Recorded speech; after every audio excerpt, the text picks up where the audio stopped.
Баршаңызға қайырлы күн. Бүгін мен сіздерге қазақтың ұлттық сусыны қымыздың жасалу әдіс-тәсілдерін таныстыратын боламын. Ол үшін алдыменен бие сауып.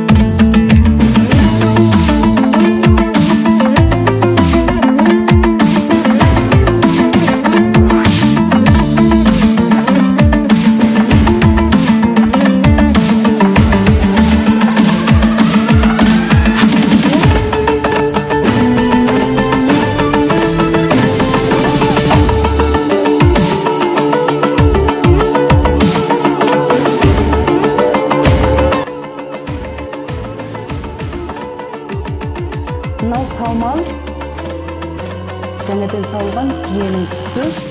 Бұның дәмі тәтті, көпіршіктеп тұрады. Бұның емдік құрамы 80 түрлі ауруға емдейді. Бұда барлық дәрумендер бар, 78 түрлі минералдар бар. Ал бұны қымыз жасау үшін алдымен биені саудық, енді бұны сабаға қоямыз. Мынау саба деп аталады. Бұны бұрынғы уақытта теріден тігіп ұстаған, ағаштан жасаған ағаш көбі деп аталады. Қазір заман талабына қарай осындай пластмастан ұстап жатыр. Әркім әр қалай ұстайды, әлі де теріден ұстайтын бар, ағаштан ұстайтындар бар. Қазір мен өзім осы пластмастан ұстап отырмын. Ал мынау піспек деп аталады. Не бұл? Ағаштан жасалған. Бұл міндетті түрде осындай ағаштан жасалуы керек. Себебі қымыздың дәмін осы келтіреді. Ал басқа заттардан ұсталса, қымызға дәмі шығып кетеді. Сол үшін міндетті түрде ағаштан піспек болуы керек. Ал бұның ішінде таза ашыған қымыз бар. Бұл қымызды ашыған қымызға үстіне саумалды құйып, мынаумен пісеміз. Сосын таң атқан соң бұл таза ашыған қымыз болады. Ал қазір мынаның ішінде таза ашыған қымыз бар. Оған жаңа сауып келген саумалды құямыздағы мына піспекпенен көп уақыт пісу керек. Сонда ғана қымыздың дәмді, ешқандай ашты, қышқыл дәмі болмайды. Ішкен сайын ішкің келе береді. Қымыздың сонда ғана дәмі кіреді. Қымыздың өзі екі түрге бөлінеді. Ашыған қымыз, ашымаған қымыз деп. Ашыған қымыз дегеніміз түн асқан қымызды ашыған қымыз дейді. Ал ашымаған қымызымыз, ашыған қымыздың үстіне саумал қосылып пісілген қымызды ашымаған қымыз дейді. Яғни оны сар саумал деп те айтады.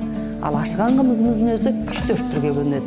Яғни құнан қымыз, дөнен қымыз, бесті қымыз болып бөлінеді. Құнан қымыз дегеніміз ашыған түн асқан қымызды бір күн қойып қойғанда құнан қымыз болады. Ал оған саумал қоспай тағы бір күн қойсаңыз, яғни 2 күн болған қымызды дөнен қымыз дейді. Оған саумал қоспай 3 күн сақталған қымызды бесті қымыз деп айтылады. Яғни қымыздың өзі құнан қымыз, дөнен қымыз, бесті қымыз болып бірнеше түрге бөлінеді. Ал ашымаған қымыздың өзі саумал қосылып пісілген қымыздың өзін ашымаған қымыз, сар саумал дейді. Адамдар оны әр қалай тұтынады. Кейбіреуі ашыған қымыз жақсы көреді, кейбіреуі ашымаған қымыз, яғни сар саумалды жақсы көреді. Адамдардың талғамына қарай дайындау керек. Сонымен бірге сабаны таза ұстау керек. 3 күнде бір жуып тұру керек. Өте тазалықты қажет етеді қымыз деген. 3 күнде бір жуып, күнге кептіріп, тазалап ұстау керек. Қымыз өте тазалықты қажет етеді. Егер уағында жуылмай қалса, сабаңыздың дәмі шығып кетеді.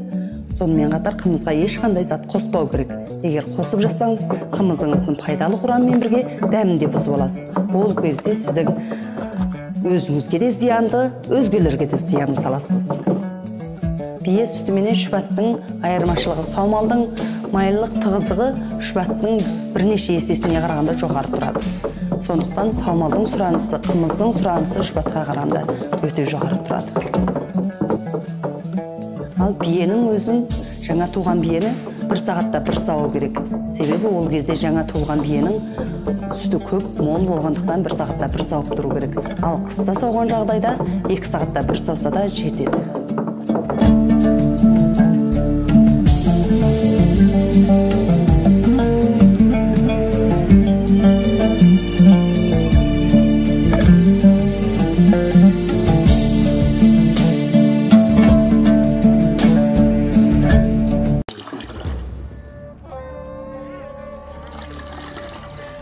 мінекей қымыз, таза ашыған қымыз, біздің ішіп отырғанымыз. Мынау саптаяқ дейді. Іші 2 бөлмелі, ішінде мынандай тесігі бар. Бүресіне қымыз құйсаңыз, бүресіне өтіп отырады. Бұрынғы уақытта осындай саптаяқпен ішкен батырларымыз, ақындарымыз, ұлы адамдарымыз осындай саптаяқты ішкен. Ал мынау қымыз құятын тегене, мынауымыз шөміш деп аталады. Негізінде қымызды көбінесе осындай ағаш ыдыстармен ұстаған. Өйткені ода дәмі шықпайды, ашымайды, өз қалпында сақтап тұрылады. Ал қымыздың пайдалы құрамы медицинада қымызды өкпе туберкулезға, жүрек қан тамырлары ауруына, ішкі құрылысқа, бүйрекке, сүйек туберкулездерінің барлығына пайдалы жағынан емдік ролын істейтін. Сонымен қатар қымыздың майлылық тығыздығы сүт өнімдеріне қарағанда бірнеше есе жоғары болғандықтан туберкулез бактерияларын тежейтін болған. Мамандардың айтуынша, қымыздың құрамында B1, B2, B12 дәрумендері болғандықтан жүйке жүйе ауруларына емдік ролы болған. Сонымен бірге ас қорыту жүйкелерін жақсартқан. Соныменен ауырып, ем іздегенше ауырмайтын жол іздеп, өзіміздің қолымыздағы ұлттық тағамымызды жеп, басымыз аман, деніміз сау болып жүре берейік.